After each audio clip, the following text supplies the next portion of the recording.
importa. Ve a mamá con la niña en el parque, en el jardín de la casa. Y mira, esta misma señora que tú dijiste ahora tan hermosa, en su vejez, con las señales del sufrimiento, de la huida, y de esta es mi mamá, en una cara donde se ven marcados todos sus sufrimientos. Ve lo que pueden hacer con una persona que dejaron viva, pero la dejaron traumatizada y sufriendo. Esto era Rosy en invierno, con su sombrerito de piel blanca, siempre feliz, hasta que no llegó el fin de la vida buena. Yo creo que me la pasaba muy contenta. Aquí hay una foto, aunque no lo creas, de mi primer día de escuela pública en Alemania, ya manejada por profesores nazis, que por judía me hicieron cosas horribles, pero las sobreviví. Detrás de ti, para que veas que manejo la lengua alemana perfectamente, están las palabras alemanas en el tablero. El trauma de esa huida, de ser desplazada, de todo el peligro, bueno, de toda la muerte de nuestros familiares, no está solo en nosotros los que lo sufrimos, sino que se ha pasado también a nuestros hijos y a nuestros nietos, que tampoco son perfectamente normales, anímicamente y espiritualmente hablando. Y creo que tiene mucha razón. Eso ha dejado huellas en la generación mía y en las generaciones siguientes.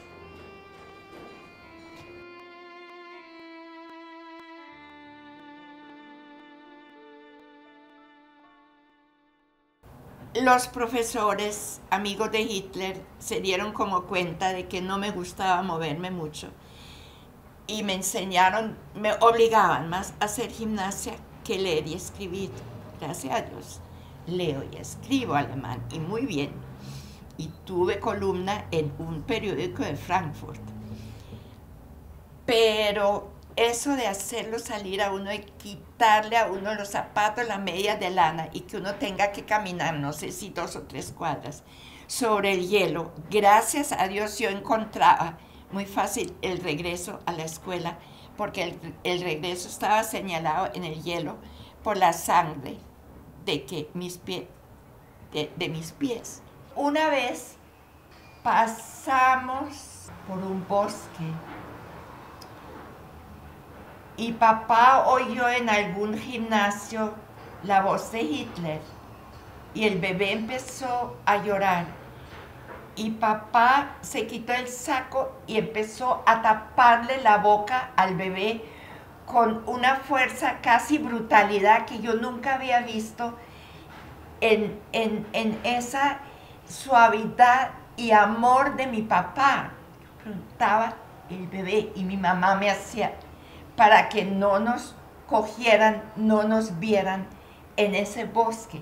Es decir, mi vida se volvió 24 horas de preguntas sin contestar, 25 horas de terror, 28 horas y años y meses y días de pánico y sin salida, porque ¿a dónde iba yo que no hubiera esto mismo? Era muy duro.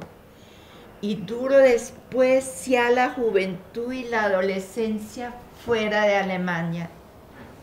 Y las noticias de mi gente. Uno debe, según la ley judía, debe perdonarlo, pero no me pueden forzar a olvidarlo, porque yo hice parte de eso durante muchos años. Y fue duro saber que yo entraba a una pieza y mamá y la abuela estaban hablando y yo entraba y me miraban aterradas y se quedaban calladas. ¿Qué fue que hice? No, mi amor, venga, ahí mismo brotaba el amor, pero yo sentía algo raro. Era pasar de un minuto de angustia a otro de terror, ya no era mi vida, pero a la edad que tengo y todavía no he podido entender lo que viví, lo que escuché, lo que vi, es muy difícil, como de asimilar, de pensar, de velarlo por la noche sin dormir, es difícil. En paz descanse, 6 millones de chiquitos.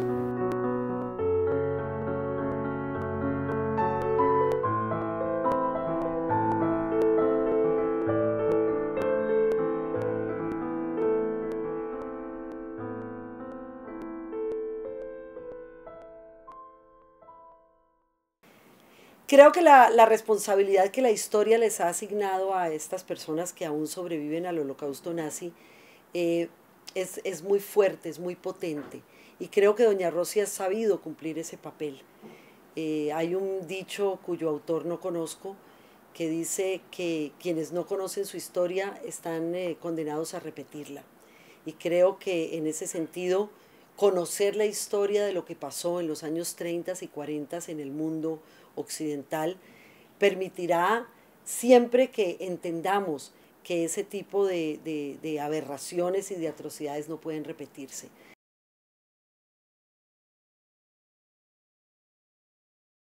Papá fue una vez en su bicicleta al pueblo más cercano donde él iba por provisiones, iba por alimentos. Y papá no volvió. Y a la mañana siguiente, mamá, sí, muy temprano, se fue a ese pueblo a preguntar y le dijeron que a papá lo llevaron al campo de concentración. Todavía no estaban industrializados inmensos como antes. Y se lo llevaron, gracias a Dios, a un campo de concentración cerca de Múnich, de München. Creo que era Dachausen, que yo pedí ir después allá, porque queda cerca del Estadio Internacional de Fútbol de München. Entonces mamá se puso a funcionar. Volvió con su amiga alemana, no judía, la que nos administraba el almacén. Ellas se querían mucho, a la casa del lago, cerca de Angermünde.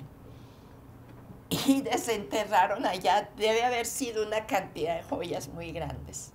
No sé si no las cosas muy de lejos. Y mamá se atrevió a ir a ese campo de concentración y a hablar con 2 guardas, que todavía eso no estaba como fue después en Polonia. Los guardas le dijeron, lo saca, pero sale de Alemania con sus hijos y todo, y con sus hasta las 12 de la noche. Mi mamá entregó y se fue con nosotros a la estación del ferrocarril a ver qué a la 1 pasadas salió un tren para Francia. Y hubo mucha dificultad de meter a papá porque no salió muy bien. El terror de que lo fueran a meter a ese tren, bueno, fue muy difícil. Mientras tanto ya el tren empezó a andar, mi mamá nos tiró por las ventanas adentro, mi mamá se colgó de una ventana, ya el tren andando, la gente de adentro entró a mamá. Con tan mala suerte que llegamos a París, y en París fue el día de la iniciación de la guerra Francia-Alemania. Entonces nos veían en la calle y nos decían boches, la palabra más horrible que hay para los alemanes, nos escupían y nos tiraban piedras.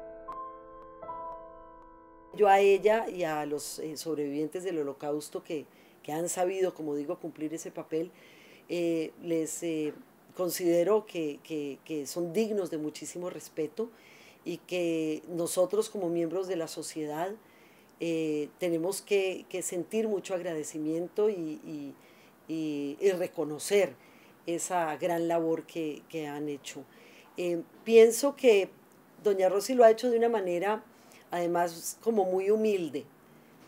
Pienso que no hay prepotencia, no hay, digamos, como esos deseos de demostrar sabiduría. Y ese es un elemento también que me parece muy bonito, que ella cuenta sus saberes como si estuviera hablando del clima. Y eso para mí es maravilloso.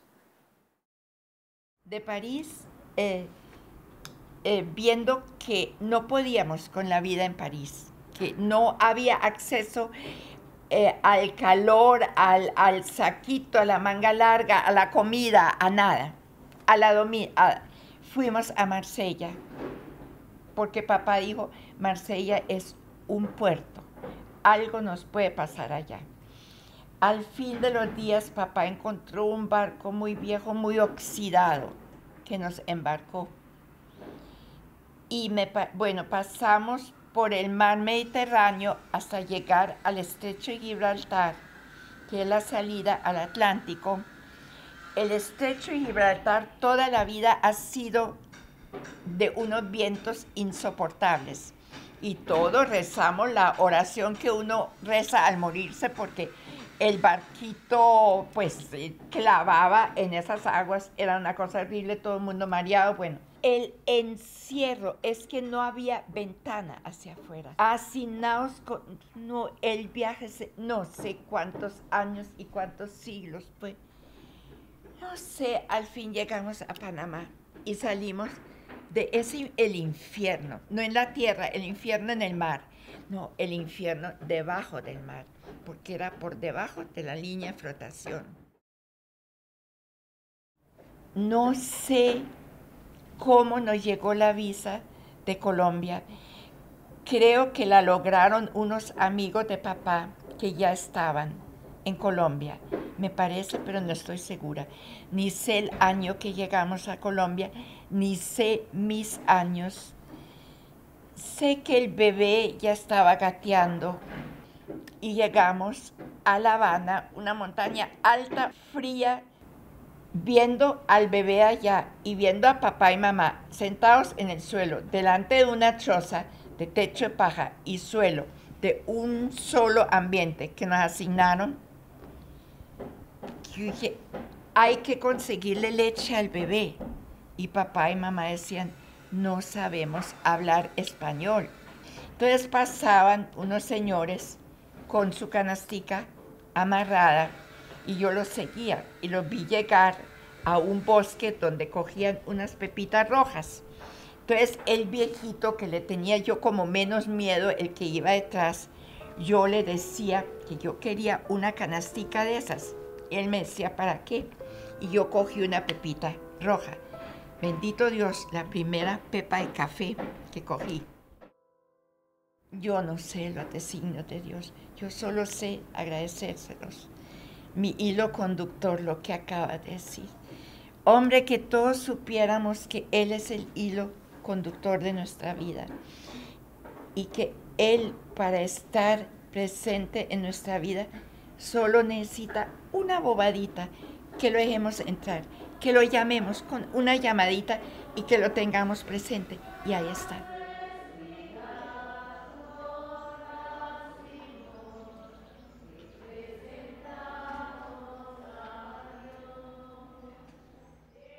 Papá era un hombre hermoso, muy inteligente, y papá salió mal. Papá salió mal del campo de concentración. Ya no pudo sostenernos bien. Y aquí pasaron muchas amarguras, muchos trabajos. Entonces yo de cierta manera me sentí responsable de esa familia, de ese niño chiquito. El Cerrito me fascinaba leer, pero no me dejaban leer sino los cuadernos de primaria, de colegio. Entonces yo recogía periódicos y revistas así que veía en la calle. Y en esos periódicos aprendí lo que era el Club Noel, el hospital infantil. Y entonces me llegó la idea, el hilo conductor que tú te inventaste. Ahí está el hilo conductor. Me llegó yo tengo que ir a Cali, yo tengo que llegar al Club Noel. Se lo dije a papá y mamá y claro que no, y ya no anduvimos bastante y tú te estás con nosotros aquí y yo que no. Y bueno, hasta que junté los benditos 2,000 pesos o 200 pesos, algo con 2,70 centavos, sí sé. Y me monté en un bus en la plaza principal del Cerrito, cogí el bus para Cali sola, sin avisar. Y el bus, le dije que me llevara al Club Noel y el señor me dijo que esa no era su ruta. Y con una señora que iba en el bus conocida le pidió a un primo, un amigo, que me llevara en taxi al Club Noel. Me recibió la madre Eufemia Caicedo Roa.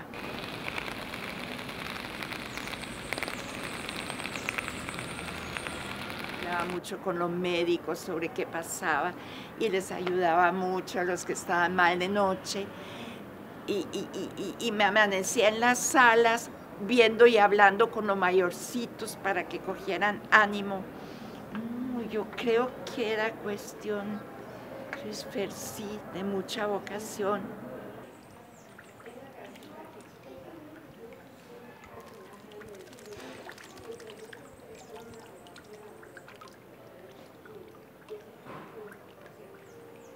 Madre Eufemia Caicedo mandaba ponerles entre las manos un jazmín que había cantidades en estos jardines. Como una morgue, funcionaba como una morgue. Sí, era una morgue porque había la morgue está allá. tres mesas, la quisiera ver, 3 mesas de cemento donde teníamos que dejar los niños hasta el día entrante, pues que ya vinieran los padres al día siguiente. Sí. Ah, listo. Es que vi la casita. Yo sí pienso que la hermana Otilia pueda reconstruir esa historia con Ay, usted. hermana, Que usted le haga por favor, que yo la pueda ver, aunque sea un momentico, sí. ¿Cómo es que se llama usted? Rosita Bloch. En ese tiempo era Rosita Bloch, sí.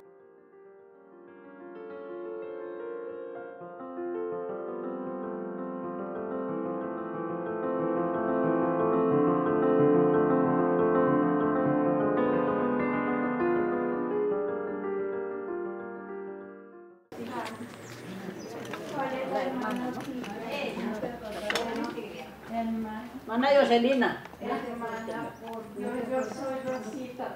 ¿No te acuerdas? Buscadora para allá.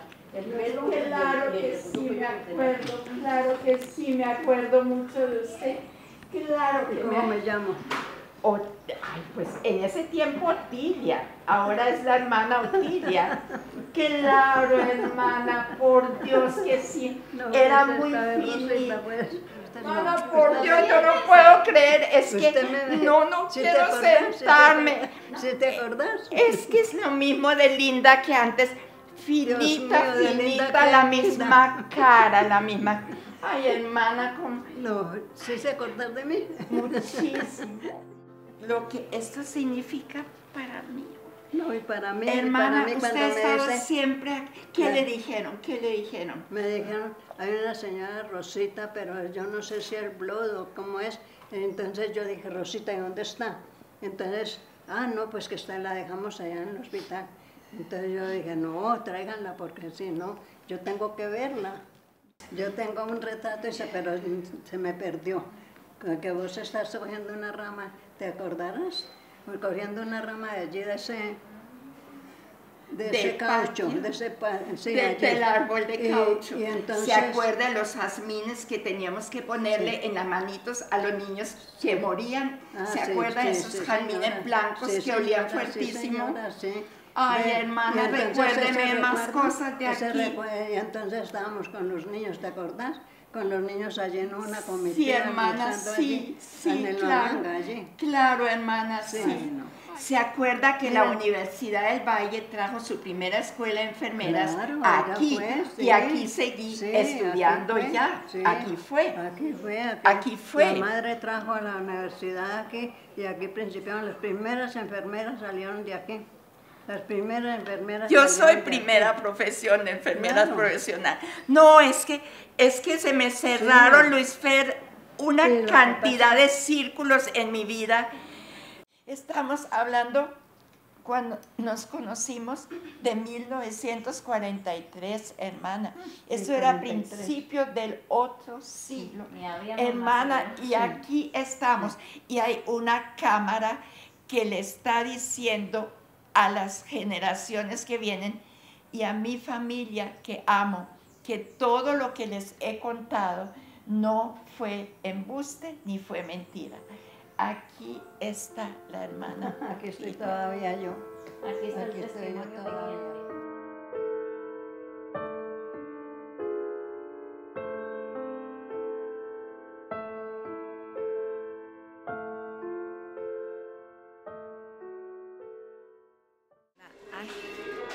Hola. una canción de pesar. Ay, es todo tierna. Se rompió. Son las escrituras, los rollos del Mar Muerto, donde parece que Jesucristo estuvo un tiempo viviendo con ellos. Esto es del Museo del Libro de Jerusalén, que es impresionantemente bella, porque son todas cosas no escritas ahora, sino excavadas de tiempos anteriores, que nos dicen que la Biblia y la historia de Israel sí es verdad. Estos. Importantísimos en mi vida, los quiero muchísimo. Ese es el baile del 31 de diciembre de 1950, porque en ese año me casé. De vestido largo y orquesta, ese ambiente, esa cosa tan elegante que ya eso no lo hay. Hoy los muchachos van allá y bailan reggae, o cómo se llaman todas las cosas. Bueno, ya no es eso. ¿Es el bar mitzvah de Adam? ¿De Adam? Sí, esa es la bar mitzvah de Adam. Eso está en mi cama, donde se mantenían, con su osito y en mi cama. Esta es la chiquita Barranquilla, aquí está Barranquilla. Aquí Luis Fernando, yo me he puesto, donde yo iba en Colombia, me he puesto a sacar fotos. Todas estas son fotos mías de Colombia. Es valioso y es importante como legado a futuras generaciones, porque yo creo que es un caso único. No digo caso único de supervivencia, no, yo digo que es un caso único de superación. Desde sus 9, 10 años de edad, donde comenzó su duro trasegar por la vida, no ha sido sino dificultad tras dificultad, y todas esas situaciones muy bien superadas, con hechos que definitivamente solo generan admiración. Ahí la tenemos como enfermera, la tenemos como mamá, la tenemos como artista, la tenemos como escritora, la tenemos como gran amiga, la tenemos como tantas otras cosas en su vida privada y pública, son evidentes, ¿no? Pero ¿dónde se encuentran hoy los humanistas? ¿Por qué los profesores de historia no levantan su voz iracunda? ¿Y qué hay de los soldados que liberaron los campos? Ellos lo han visto todo. ¿Por qué no hablan? ¿Por qué no dan su testimonio? Los rusos, los americanos que encontraron niños agonizando, gente amontonada, cadáveres por montones inmensos. ¿Por qué los que entraron a liberar los campos de concentración de ese mi tiempo no escribieron y no hablaron después sobre lo que encontraron?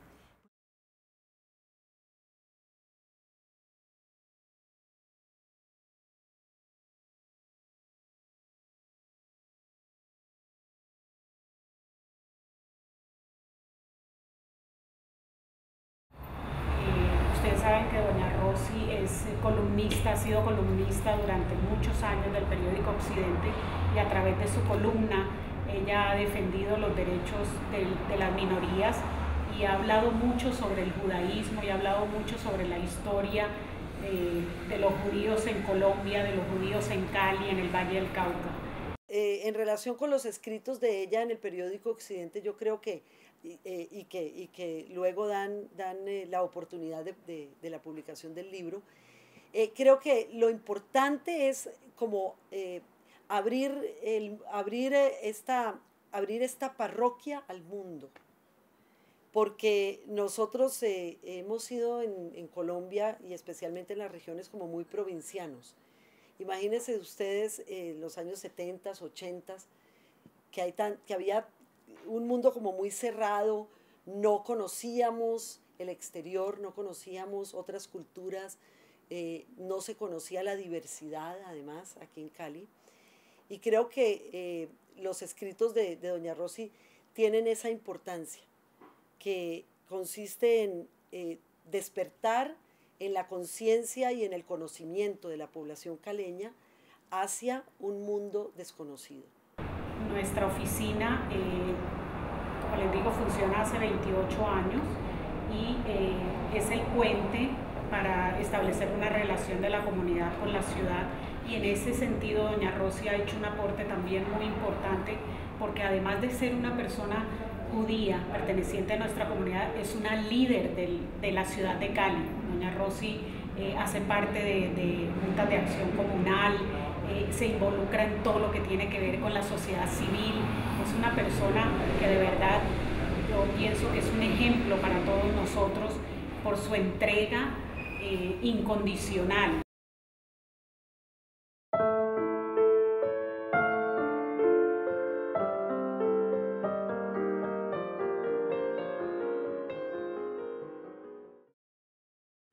Una vida pues que en sus inicios estuvo marcada por tanto drama y tanto trauma, no se refleja en lo que es ella hoy, pero yo creo que es un reflejo positivo.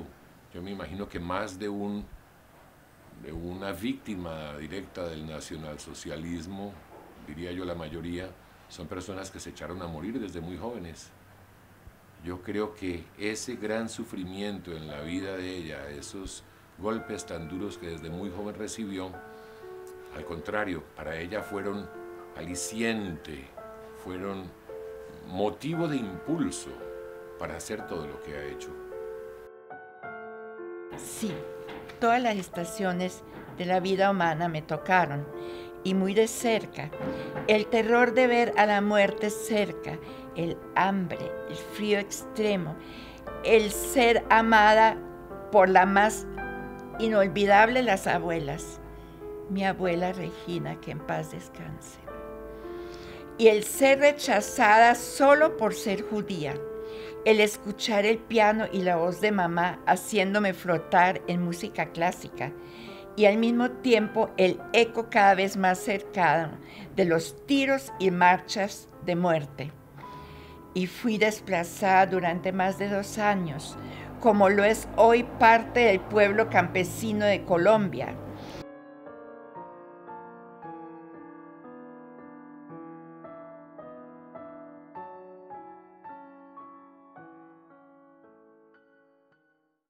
Baruch atah Adonai, Eloheinu melech haolam, melech Bore pri agafen, amen. Baruch atah Adonai, Eloheinu melech haolam, asher קידשנו במצוותיו ורצבנו, בשבת קודשו, באהבה ורצון חילנו, זיכרון למעשה בראשית. כי הוא יום תהילה למקראת קודש, זכר ליציאת מצרים, כי בנו בחרת, ואותנו קידשת מכל העמים, ושבת קודשך, ואהבה ורצון נחלתנו, ברוך אתה אדוני מקדש השבת. Baruch atah Adonai mekadesh Shabbat, eso es bendito eres tu Dios que santificaste el sábado. Mekadesh es de Kiddush, de Kodesh, a Shabbat es el sábado. Tengo una solución fabulosa. Cuando yo tengo que juzgar a alguien, ahí está el juez supremo. Dios mío, mira y tú verás. Entonces, cuando tengo que perdonar a alguien, que habrán sido millones de personas desde Alemania, tampoco tengo que usar esa cuestión tan difícil, porque yo tengo arriba a alguien más sano y más sabio, poderoso que yo. Baruch atah Adonai Eloheinu melech haolam, hamotzi lehem min haaretz. Eso es hamotzi lehem min haaretz. Amén. En hebreo antiguo. En hebreo, y aquí.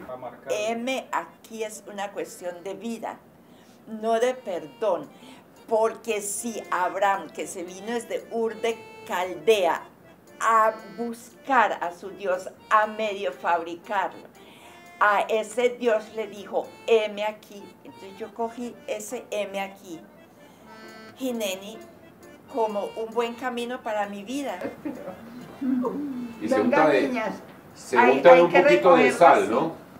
¿Por qué, Olga? ¿Por qué ¿Qué? la sal? La sal de la vida. La sal de la vida. No olvidar significa no permitir que estos actos bárbaros, estos actos absolutamente inhumanos, se repitan. Por eso es que todos los que en las futuras generaciones puedan oír la historia de la señora Rosy Regina, sientan de que lo que a ella y a otros tantos les pasó no se puede repetir.